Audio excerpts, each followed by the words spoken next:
Feliz sábado, hermanos, a cada uno de ustedes. Bienvenidos a esta escuela sabática, donde le damos gracias a Dios por su presencia, por su sintonía de cada uno, y pedimos tengan a mano su lección, su Biblia, y estemos listos entonces para escuchar el repaso de esta lección. Queden pues con nosotros y la presencia del Señor también. Amén.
Historia para el 13 de junio del año 2020, cuando entendí mi sufrimiento. Mi hermana tenía 14 años cuando se suicidó. Agobiada por el dolor, mi madre decidió tener otro hijo, una niña, para tratar de llenar el vacío que dejó la pérdida de su hija. Sin embargo, y para su decepción, dio a luz a un niño, que soy yo. Mi madre me crió en la ciudad de Faro, en el sur de Portugal, con un hermano 9 años mayor que yo. Mi papá vivía en el Oriente Medio y trabajaba como obrero de construcción. Mi mamá se la pasaba triste y su tristeza se profundizó cuando mi padre decidió divorciarse de ella y mi hermano se fue de la casa. Luego mi mamá fue hospitalizada y le diagnosticaron cáncer, y yo, de apenas 11 años, fui enviado a vivir con unos parientes. Mi madre nunca había asistido a la iglesia, pero mis familiares me llevaban todos los domingos a la suya. Cuando comencé a aprender de Dios, oré para que Él sanara a mi mamá. Pasaron 2 años y mi mamá murió. Ahora nada tenía sentido para mí. Entonces comencé a pensar que Dios era solo una fábula. Mi padre regresó a Portugal y yo me mudé con él y su nueva familia. Ellos no asistían a la iglesia, así que yo dejé de ir. Cuando comencé la universidad, mi vida se salió de control. Comencé a beber y a consumir drogas. Escuché música muy perjudicial y practiqué el satanismo. Tuve varios encuentros con seres espirituales que me asustaron, pero me hicieron darme cuenta de que existía un reino espiritual más allá de lo que uno puede ver a simple vista. Cuando cumplí 20 años, comencé a cosechar lo que había sembrado. Vivía en constante temor de los espíritus malignos. Quería dejar de fumar y de usar drogas, pero no podía. Luego me enteré que uno de mis amigos, un ateo que consumía drogas, había sido bautizado. ¿Qué te pasa?, le pregunté. ¿Por qué te bautizaste? Leí la Biblia y me convencí de lo que dice, respondió mi amigo.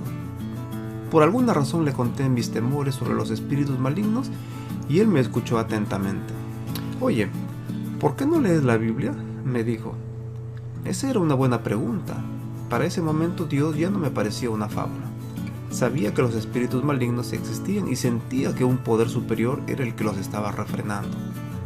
Leí la Biblia y oré. Al leer sentí una voz clara que me decía: deja tus adicciones. La verdad, yo no quería renunciar a todo esto y pensé: todavía puedo disfrutar de alguna de mis adicciones. Entonces me sorprendió el hecho que nunca había podido dejar mis adicciones poco a poco, así que, ¿por qué no intentar dejarlo todo de una vez? En ese momento una voz malvada vino a mi mente. ¿Qué estás haciendo?, preguntó. Cuando escuché la voz entendí que algo serio estaba pasando. Entonces renuncié a todas mis adicciones de inmediato.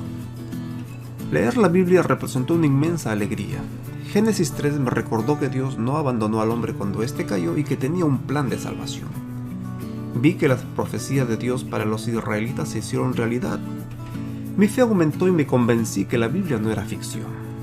Pasaron los meses, me gradué y me mudé a Dublín, Irlanda, para trabajar como ingeniero de sistemas.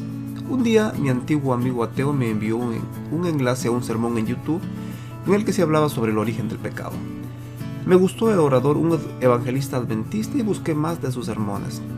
Sin embargo, cuando en uno de sus sermones habló sobre el sábado como el día de reposo, rechacé el mensaje porque me pareció demasiado extraño.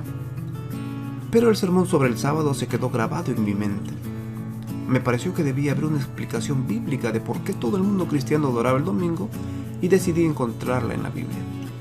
Leí mucho, pero no encontré ningún versículo en el que se cambiara el sábado por el domingo. Regresé entonces al evangelista adventista en YouTube. Sus sermones sobre el sábado y sobre las profecías de los últimos días tenían sentido. Así que acepté a la iglesia adventista como la iglesia de Dios. Busqué la dirección de una iglesia adventista en línea y comencé a asistir a los servicios de adoración y más tarde estudios bíblicos. Comencé a entender por qué había experimentado tanto sufrimiento durante mi infancia.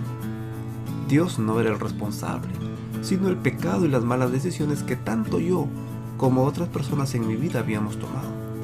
Como dijo David en el Salmo 16:4, a quienes andan detrás de otros dioses se les multiplican los problemas. Me bauticé cuando tenía 26 años. Hoy estoy felizmente casado con Joana, una enfermera brasileña que conocí en la iglesia adventista de Dublín. Ella también se bautizó en Irlanda y estamos ahora dando estudios bíblicos y ayudando en la iglesia.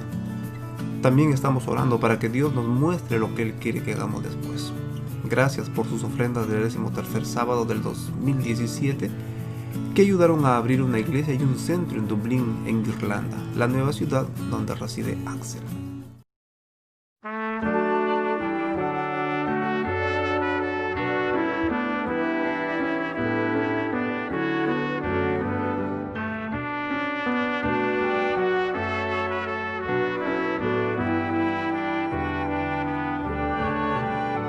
Mi ofrenda devuelvo al Señor, mi ofrenda la doy con amor, mi ofrenda entrego a Jesús, merece lo mejor.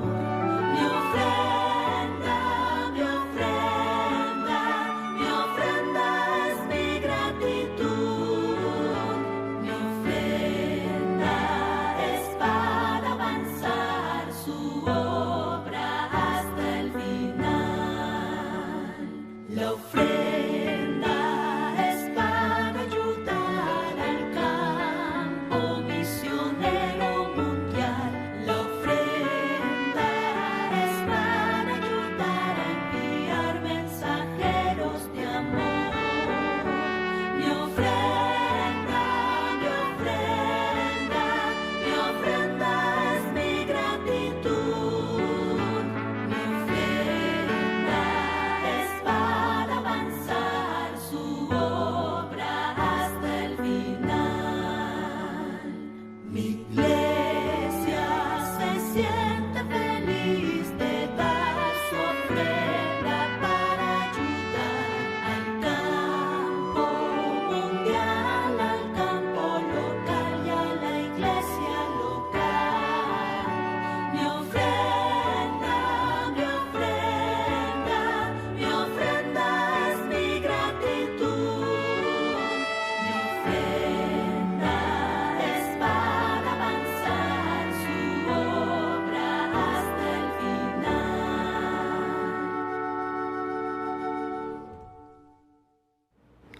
Hola querido hermano, ¿cómo estás? Dios te bendiga mucho, un feliz sábado. Espero que el día de hoy pueda ser de mucha bendición para ti. Seguramente que para todos va a ser un día de reposo significativo en el cual vamos a estar en contacto con nuestro Dios, vamos a crecer espiritualmente y bueno, todavía nos toca seguir estando en nuestras casas, pero es el momento, ¿no?, oportuno para que podamos estar con la familia, podamos disfrutar de cada integrante de nuestra familia, pero también podamos disfrutar de la presencia del Señor. Y bueno, siéntanse muy bienvenidos al repaso de la lección de Escuela Sabática. Les voy a invitar que inclinemos el rostro ahí donde estamos, vamos a hacer una oración y vamos a pedirle a Dios que nos dirija en el estudio de su palabra en esta mañana. Bueno, así que inclina el rostro conmigo y oremos. Nuestro amante y poderoso Padre que estás en los cielos, cuán agradecidos, Señor, estamos contigo a esta hora por darnos el privilegio de un sábado más. Sé, Señor, que no podemos estar en la iglesia como a todos nos gustaría, pero eso seguramente que va a ser temporal. Y si no es temporal, Señor, tenemos la confianza absoluta, la confianza segura de que un día no muy lejano vamos a estar reunidos todos junto contigo y con el resto de los salvos allá en el reino de los cielos. Por eso te pido por cada hermano que en este momento sintoniza esta señal, para que al estudiar lo que hemos aprendido durante esta semana del repaso de la lección, que podamos extraer todos aquellos puntos tan vitales que hemos aprendido acerca de la profecía de tu palabra durante estos días, que puedan quedar clavados en nuestra mente y que podamos estudiar de una forma concienzuda tu palabra, sabiendo de que cada cosa que en ella dice no va a pasar, que cada cosa tendrá su cumplimiento absoluto y que muy pronto esa gran profecía, esa promesa que tú nos hiciste al partir en tu ministerio terrenal, cuando nos dijiste que volverías, muy pronto la has de hacer realidad y pronto has de regresar por tu pueblo. Por eso, Señor, te pido que nos bendigas y que sea el Espíritu Santo instruyéndonos en esta mañana. Lo rogamos todo en el poderoso nombre de Jesús. Amén y amén. Bueno, hermano querido, esta semana estudiamos acerca, el título de la lección llevaba, se titulaba La Biblia y la Profecía, ¿no? Un título bien interesante, más cuando la semana pasada estudiamos un poco acerca de la historia, de cómo la Biblia funciona como historia.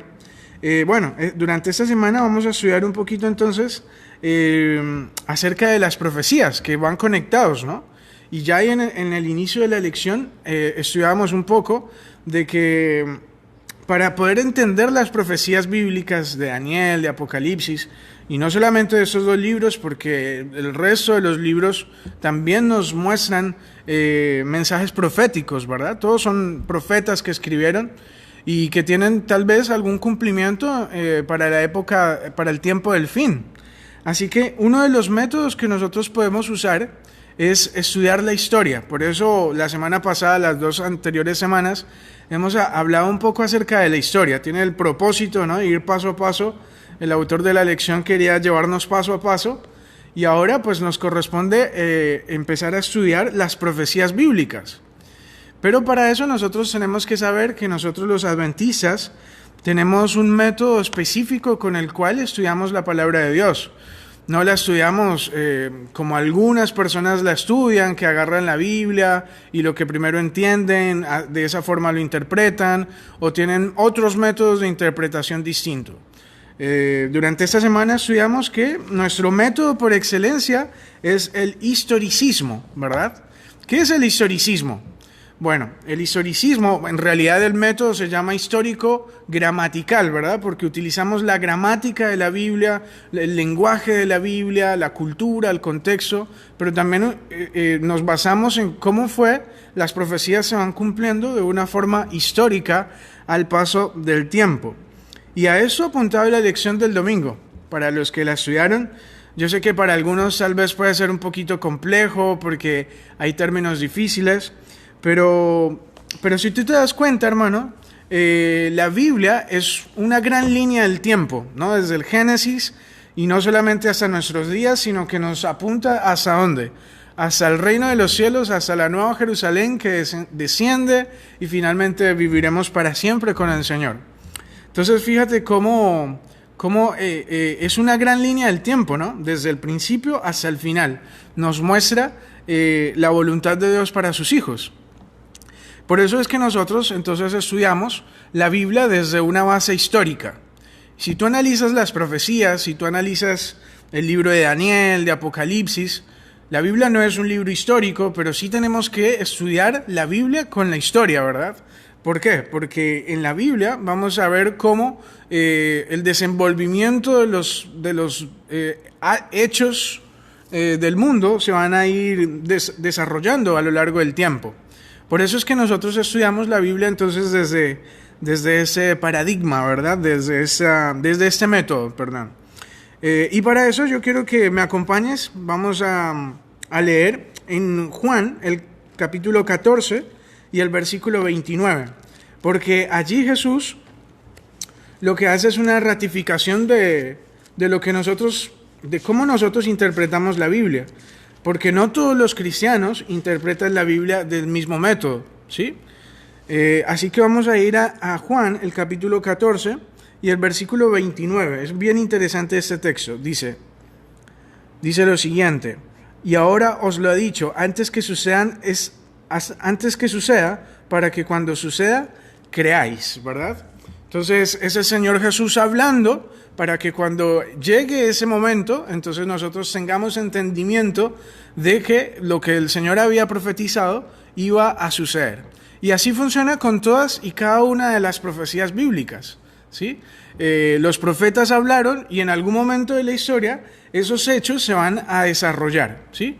Pero hay algunas personas que piensan que la Biblia es un libro de códigos, que tenemos que resolverlo, y en realidad no es que hay que resolver nada. La Biblia, ya hemos dicho en ocasiones anteriores, se interpreta a sí misma, pero tenemos que simplemente estudiarla y ver cómo empiezan a suceder los hechos, los acontecimientos en la historia, ¿sí? Y había una pregunta en la lección del domingo que me llamó mucho la atención. Dice, ¿qué gran ventaja tenemos los que vivimos en la actualidad cuando ya ha transcurrido toda la historia con respecto a alguien que vivió en los tiempos de Babilonia? Interesante esa pregunta, ¿no? ¿Qué ventaja tenemos nosotros a comparación de otra persona que vivió en el pasado? Bueno, nosotros tenemos la ventaja de que todos los hechos históricos, la mayoría de ellos, yo me atrevería a decir, no estoy seguro, pero por lo menos un 90% de las profecías bíblicas ya han tenido un cumplimiento, ¿no? Entonces nosotros podemos comparar lo que la Biblia dice con la historia, y ahí ya nos vamos a dar cuenta que la Biblia hablaba cosas verdaderas. Y si queda solamente un resto de cosas por cumplir, si lo otro se ha cumplido, ¿cómo no se va a cumplir también lo que hace falta? Entonces, fíjate que no es solamente que estudiamos la historia, sino que como es un método historicista, apuntamos al futuro y también creemos que en el futuro se ha de cumplir lo que el Señor habló en el pasado por medio de sus profetas, ¿sí? Entonces, acuérdate, nuestro método es el historicismo. Hay otros métodos, ¿no? Por ejemplo, la alta crítica, que lo que hace es tratar de desmenuzar la Biblia, sacarle solamente la parte histórica, quitar de en medio la parte mitológica, que ellos dicen, todo lo que parece sobrenatural, sacarlo, tirarlo a la basura y quedarnos solamente con la historia. Y eso es hacer una detracción de la palabra de Dios. No podemos estudiar la Biblia de esa forma porque nos quedamos sin nada. Así que nosotros sí, por el contrario, usamos todo, desde la parte sobrenatural, la historia, las poesías, la profecía, todo lo vemos como una gran historia, como el gran plan de Dios para su pueblo, ¿verdad? Y por eso es que utilizamos el método histórico gramatical, ¿verdad? Bueno, en la lección del lunes estudiamos un poquito acerca de el principio del día por año. Y ese es un principio muy importante porque el mundo protestante, ya los reformistas en el pasado, Lutero y algunos otros, utilizaron ese método para poder estudiar la Biblia, hermanos. Y de esa forma, pues, es mucho más sencillo ubicarnos en la historia, ubicarnos en lo que la Biblia nos quiere decir, más cuando estudiamos libros como, por ejemplo, Daniel o Apocalipsis, donde tú vas a encontrar que hay lenguajes simbólicos, donde vas a encontrar que hay lenguajes que no son parecidos a los nuestros. Por ejemplo, nos menciona una bestia, nos menciona un cuerno pequeño que habla grandes cosas. Todo este tipo de cosas que no lo podemos relacionar al lenguaje nuestro hoy día. Entonces, cuando lo trasladamos al estudio de la Biblia y la Biblia nos dice qué significa cada símbolo, podemos llegar a entenderlo, ¿sí? Y hay un principio que es muy importante poder llegar a comprender antes de abordar las profecías bíblicas, y es justamente lo que estudiamos el día lunes. Y yo quiero que me acompañes a esos dos textos que aparecen ahí. Número 1 está en Números, el capítulo 14 y el versículo 34. Vamos a buscar este texto porque creo que es una de las bases en las cuales nosotros deberíamos aprender a estudiar las profecías, ¿verdad? Números 14, 34.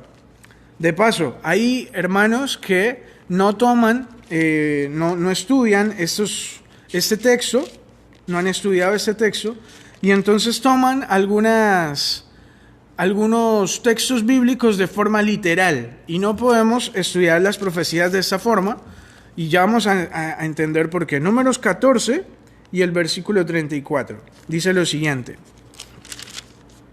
conforme al número de los días de los 40 días en que reconociste la tierra, llevaréis vuestras iniquidades 40 años, un día por cada año, y conoceréis mi castigo. Muy bien, aquí está hablando el Señor, está diciendo 40 días. Pero ¿cuántos días estuvo Israel en el desierto? ¿40 días nada más? ¿Literales? Claro que no. El Señor utiliza aquí la interpretación de la cual estamos hablando, el día por año.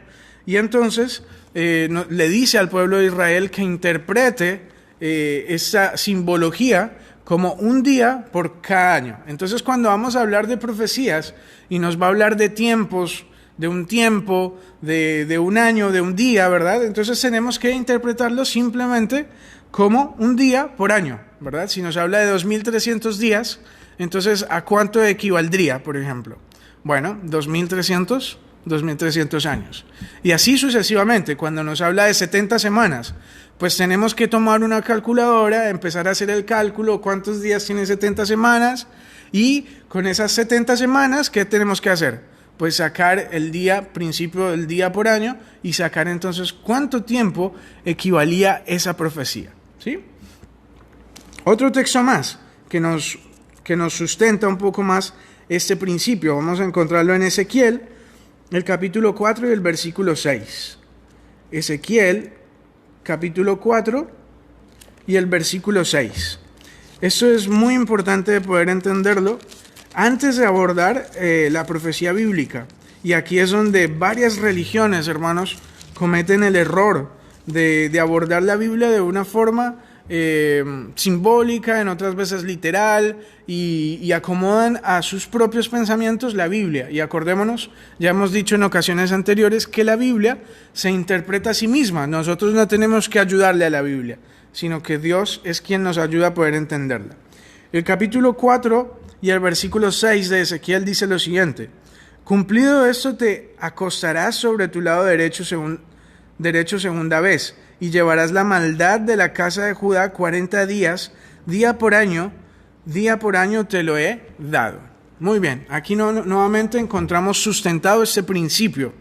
Entonces, ¿cómo es que nosotros tenemos que estudiar entonces las profecías bíblicas? Y ahí entonces tendríamos que irnos a Daniel, el capítulo 7, 8 y 9, donde se nos habla, por ejemplo, de las 2300 tardes y mañanas, del juicio investigador, que ahora más adelante lo vamos a estudiar, pero también el hecho de las 70 semanas. Ahí en la última parte de la lección hablamos de las 70 semanas. Cuando tú haces el cálculo de cuántos son 70 semanas, ¿cuánto te va a dar?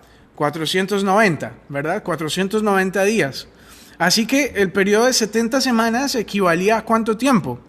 A 490 años. Si lo tomamos día por año, 490 días equivalía a 490 años, ¿cierto?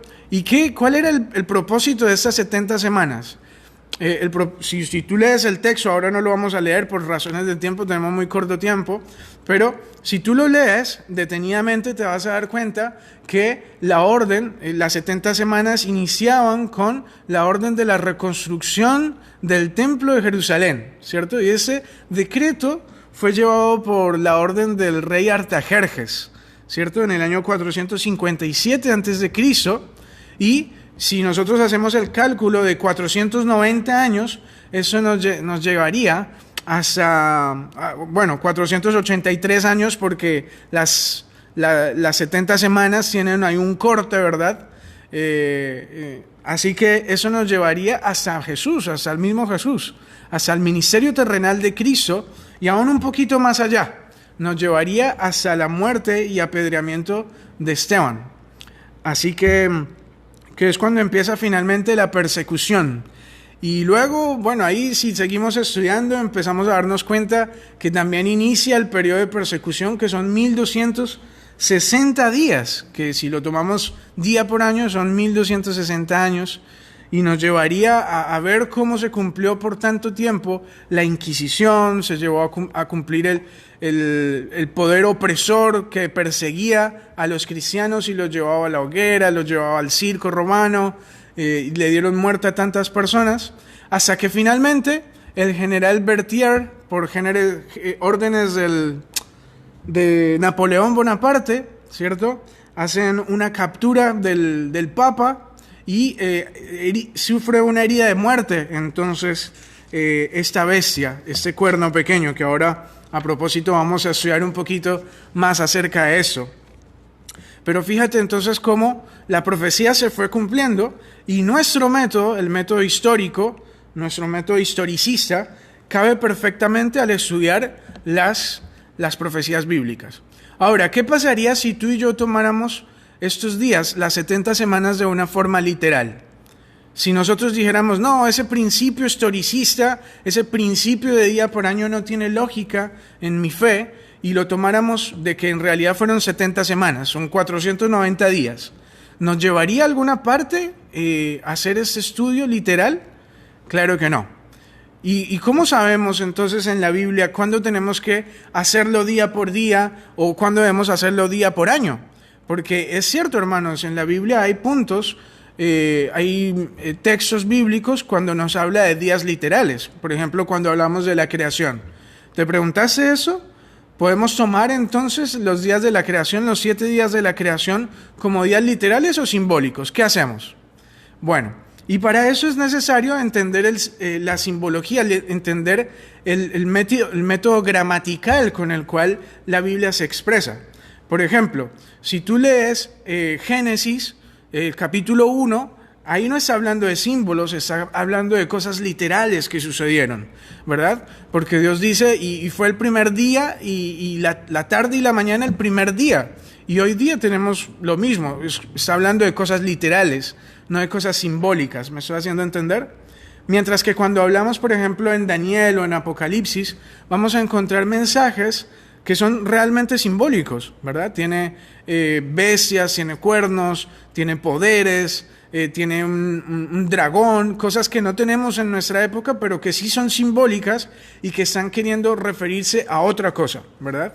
Están haciendo referencia a algo que tiene elementos similares, pero que son en realidad simbólicos. Entonces, cuando tú lees este texto, estos textos simbólicos, y encuentras una profecía de tiempo, de días, por ejemplo, nos menciona la profecía de 2300 días, pero el resto de aspectos parecen simbólicos, pues el aspecto de tiempo también hay que tomarlo de una forma simbólica y no literal. Mientras que en el Génesis, en la historia de la creación, tenemos que tomarlo literal porque el lenguaje es literal. No sé si me hice entender, es un poquito difícil de comprenderlo, pero espero que te haya quedado claro. Bueno, así que el día principio, día por año, es muy importante poder entenderlo.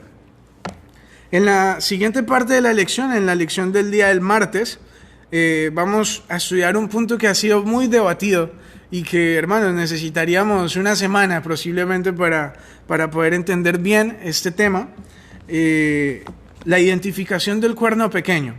Mira, sabes que muchos teólogos, que no tienen el método historicista, identifican al cuerno pequeño como Antíoco IV Epifanes. ¿Y cómo es que llegan a esa conclusión?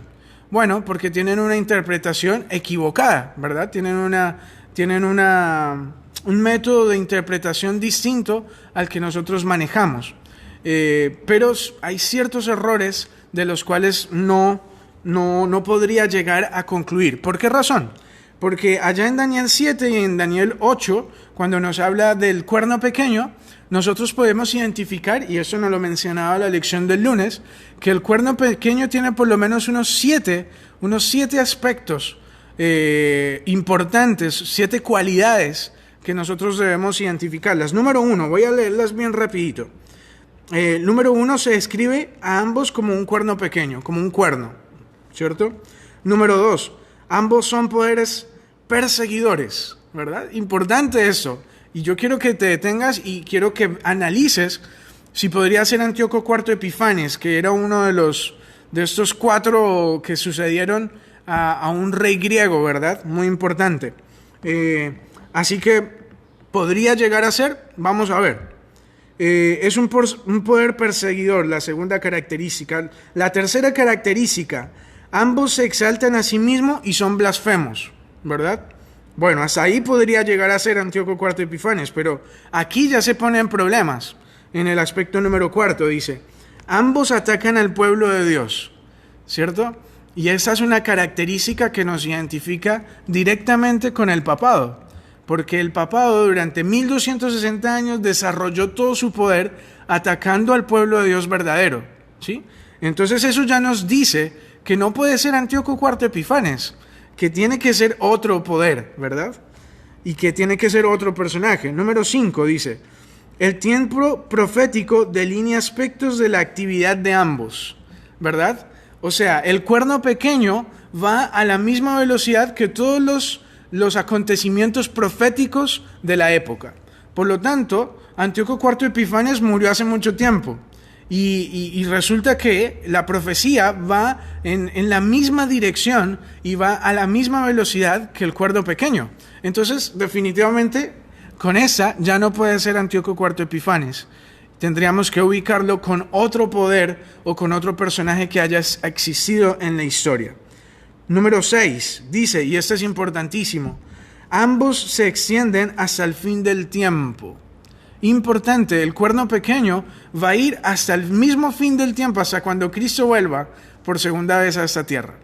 Por lo tanto, definitivamente con este descartamos que pueda llegar a ser otro poder, ¿cierto? Y el número 7 dice, ambos serán destruidos en forma sobrenatural.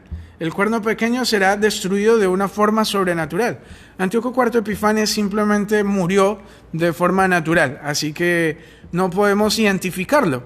Pero sí, todos estos aspectos nos hablan de un otro poder que ha estado por mucho tiempo, que se mueve a la misma velocidad de los eventos proféticos, que va a ser destruido de una forma sobrenatural. ¿De quién estamos hablando? Estamos hablando directamente del papado, de un cuerno pequeño, ¿cierto? Que habla grandes cosas, que quiere derribar a los hijos de Dios, que, bueno, tú ya más o menos lo conoces, ¿no? Entonces, ahí sí podemos identificar al cuerno pequeño con este poder. Y por esta razón, hermanos, es que el método historicista es tan importante. Porque hay muchas personas que van a tener interpretaciones diferentes o que van a tener ideologías en su mente, pero el método historicista y un correcto estudio de la palabra de Dios nos tiene que llevar a interpretar correctamente a qué se está haciendo referencia cuando hablamos de un cuerno pequeño, ¿sí? Y eso es muy importante poder entenderlo. Nosotros, la Iglesia Adventista, nacimos con las profecías, por eso tú y yo necesitamos conocerlas cabalmente, necesitamos entender realmente las profecías porque nuestra iglesia nació en este contexto, nació en el contexto de el estudio de la palabra de Dios. Y ahí ya me voy introduciendo un poquito también a la lección del miércoles, porque la lección del miércoles nos hablaba acerca del juicio investigador. Y ahí sí que puedo decir con toda propiedad, nosotros los adventistas nacimos en este contexto, estudiando las profecías de Daniel 8:14, ¿verdad? Donde habla de las 2300 tardes y mañanas, del santuario en el cielo, de todas estas profecías, de esta forma nació con el movimiento milerita, cuando ellos empezaron a estudiar la Biblia y se empezaron a dar cuenta que se les acercaba un juicio investigador. Ellos creían en su momento que era el segundo regreso de Cristo a la tierra, que la purificación del santuario era el segundo regreso de Jesús a la tierra. Pero tú y yo sabemos, hermanos, que cuando Guillermo Miller empezó a estudiar, todavía no tenía la luz completa y que era necesario que el pueblo de Dios pasara por ese gran chasco para que ellos pudieran finalmente compenetrarse más con la palabra de Dios. Bien, hermanos, entonces ahora pasamos a la lección del jueves, donde hablamos acerca de la tipología como profecía. Interesante también este tema, porque como hemos mencionado, la Biblia utiliza en muchas ocasiones símbolos, ¿verdad? Sobre todo en el lenguaje profético, utilizamos símbolos como el cuerno, las bestias, el dragón, diferentes símbolos que son en ocasiones tipos que representan un antitipo. Ahí ya lo habíamos estudiado un poquito en la lección del jueves. Y hay muchos tipos que representan, en realidad puede ser a una institución, a un personaje. ¿Te acuerdas, por ejemplo, el tipo de Jesús, ¿no?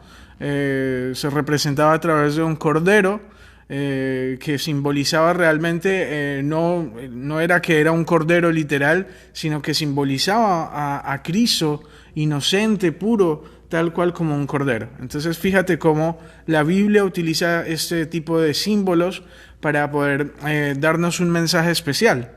Y la Biblia, a lo largo de las profecías, se encuentran muchas tipologías, ¿sí? Como por ejemplo, ahí la lección mencionaba de el macho cabrío de Daniel y Apocalipsis, ¿verdad?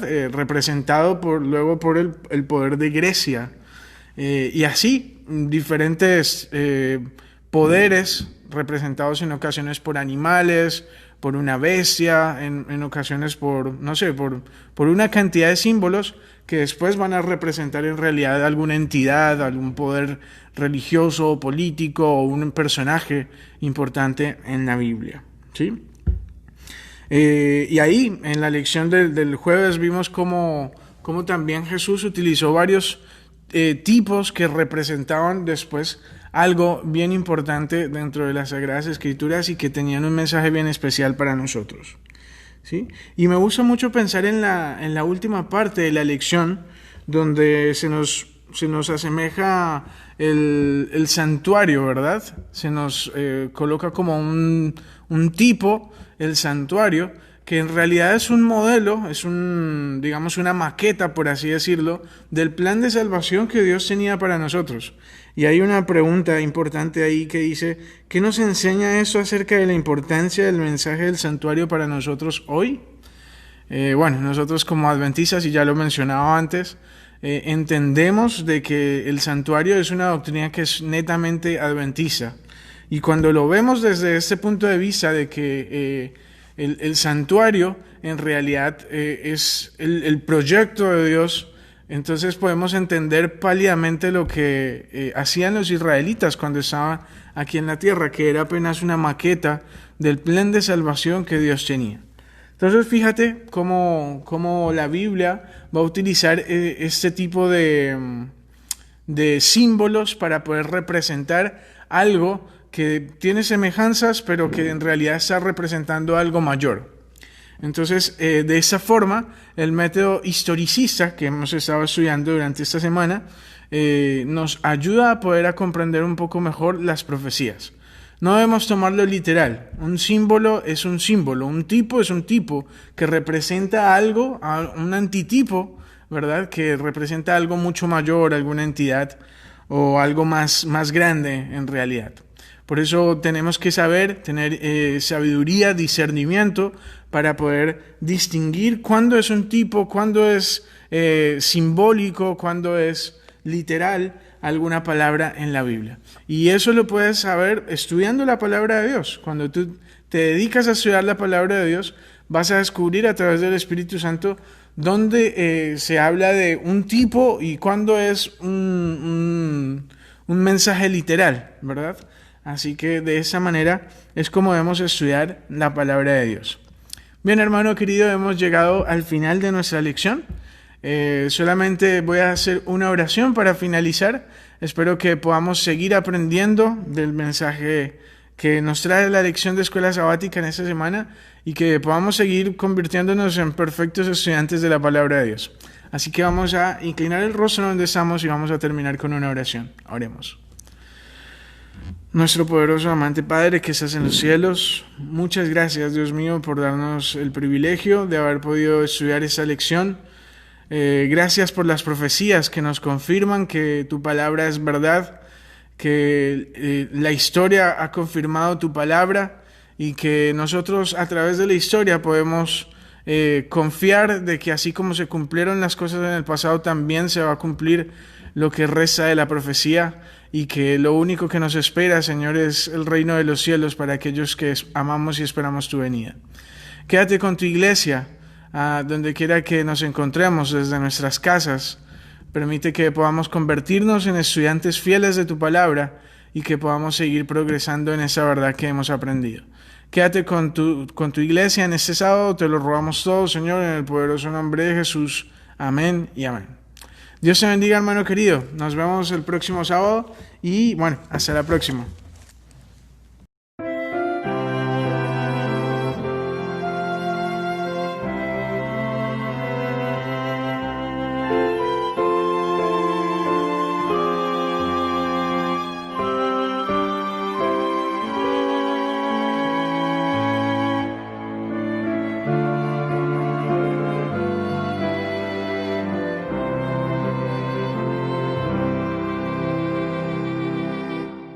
La Biblia nos habla de Cristo y de su muerte en la cruz. Su santa palabra ha dicho que pronto vuelve luz. Te hayas visto encontrar al Señor. Lo haces todo con fe, con amor.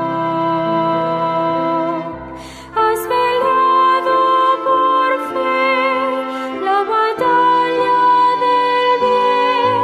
Pueden otros a Cristo en ti ver. Eres fiel por doquiera que vas. Puedes tú contemplarlo en su faz y triunfante decir: este es mi Dios. Puedes tú encontrar al Señor. No